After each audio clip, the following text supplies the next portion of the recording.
না না, আমরা আর ওদের কর্মচারী। আর ওদের কর্মচারী। এই ট্রাকটা কোথা থেকে আসছে? এটা নিমসার থেকে আছে। এখানে এটা অনুমানিক ভাড়া কত টাকা হয়েছে?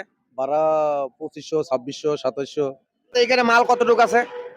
মাল অনুমানিক আপনার 400, 500-600 কেজি। এগুলো আবার এই মালগুলো কোথাকার বাজারে বিক্রি হবে? এগুলা আমরা এই খুচরা বাজারে বিক্রি করি। আমাদের পার্টির অর্ডার আছে বাড়িরহাট পৌরসভার বাজারে। বাড়ির পৌরসভা বাজারে।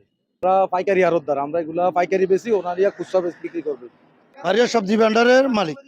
আমি জানতে চাচ্ছি যে আসলে বলে যে সিন্ডিকেট, এই সবজি বাজারে যে সিন্ডিকেট কেমনে হয় যদি একটু বলে দিতেন। এবং অনেকে বলে সাদাবাজি। আমাকে জানতে চাচ্ছে সবজি বাজার সিন্ডিকেট হয়। আসল সবজি বাজার সিন্ডিকেট বলতে কিছু হয় না। এটা কৃষকের মাল। কৃষক থেকে আমরা যখন কিনে আনি, কৃষক হয়তো এটা 50 টাকা দাম দিয়েছে, তো আমাকে এটা কিনতে হবে 40 টাকা বা 40 টাকা। তা আমার কস্টিং খরচ করে আমাকে এখানে 55 টাকা বা 50 টাকা বিক্রি করতে হবে। এটি হলো সবজির নিয়ম।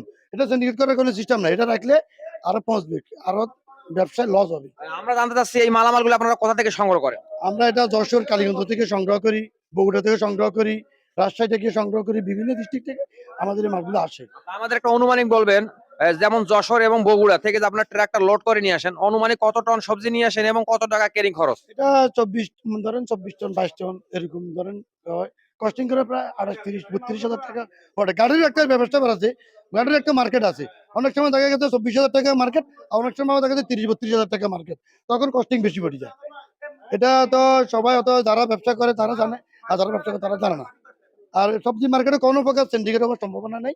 এটা হয়তো ওটাও অন্য কেউ হয়তো বলে ফেলতে পারে। তারা এই ধরনের প্রশ্ন করে, দর্শক যারা, তাদের উদ্দেশ্যে আপনি কি বলতে চাচ্ছেন? না, তাদের উদ্দেশ্যে কি বলবো, আমি তাদেরকে বলবো আপনারা সবজি বাজারে আসলে যে কোনো লোক সবজি কিনবেন দাম করে কিনবেন।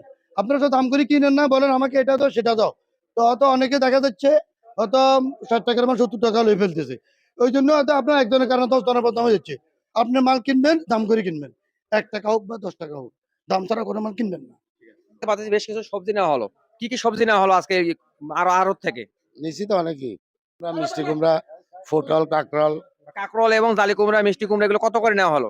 এগুলো এক একটা এক এক রেট। এগুলো আবার আপনি কোথাকার বাজারে বেচবেন? এখানের বাজারে, বাড়িয়াদের বাজারে।